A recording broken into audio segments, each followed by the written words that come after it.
बड़ा जलपरी ट्रक। शहर से बहुत दूर एक छोटे से गांव में बहुत ही बड़ा नदी बसा हुआ था। गांव वाले उस नदी में बर्तन, कपड़े धोना, स्नान करना और बहुत सारे काम करते थे, जिसके कारण नदी बहुत ही गंदा हो जाता था। नदी गंदा होने से गांव वालों को कोई फर्क नहीं पड़ता था। उसी नदी में 100 सालों से बहुत ही बड़ी जलपरी रहती थी। जलपरी गांव वाले को बहुत ही परेशान करती रहती थी, क्योंकि गांव वाले नदी का पानी गंदा करते थे। अगर गांव वाले नदी के पास के रास्ते पे जाया करते हैं तो जलपरी उन्हें परेशान करती रहती थी। गांव वाले जलपरी से बहुत परेशान हो गए थे। गांव वाले परेशानी का हल निकालने के लिए मंदिर को जाते हैं। मंदिर के पुजारी को सारी बातें सुनाते हैं। ए मेरे गांव वाले, परेशानी की कोई बात नहीं है।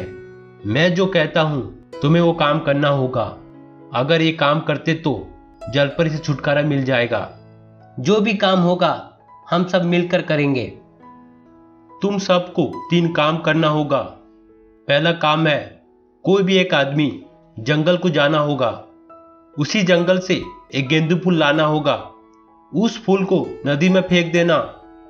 दूसरा काम है, 1 सप्ताह तक उस नदी के किनारे कोई भी गांव वाला नहीं जाएगा। तीसरा काम है, मैं तुम लोगों को गंगा जल देता हूं। इस गंगा जल को नदी में डाल देना, जिससे जलपरी की शक्ति कमजोर हो जाएगी। फिर तुम सब मिलकर जलपरी को गांव से निकाल देना। पुजारी कहने के अनुसार नंदू जंगल जाता है। इधर उधर ढूंढने के बाद उसे गेंदू फूल मिलता है। नंदू गेंदू फूल को लाकर नदी में फेंक देता है। गांव वाले 1 सप्ताह तक नदी जाना बंद कर देते हैं।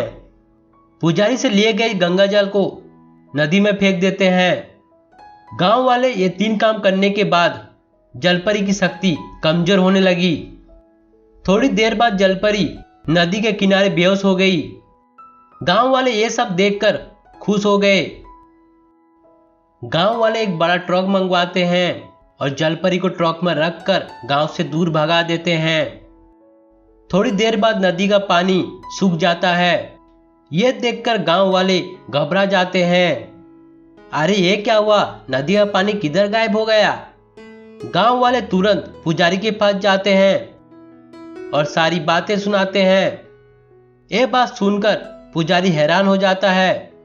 मुझे लगता है हम सब मिलकर जलपरी का नाइंसाफ करे हैं। अगर नदी का पानी चाहिए तो जलपरी को नदी में रहना होगा। इस लाल फूल को जलपरी के पास रख देना, जिससे जलपरी की शक्ति वापस आ जाएगी। गांव वाले तुरंत उस ट्रक को रुकवाते हैं और जलपरी को नदी के पास लाते हैं। जलपरी के पास लाल फूल रख देते हैं। थोड़ी देर बाद जलपरी की शक्ति वापस आ जाती है।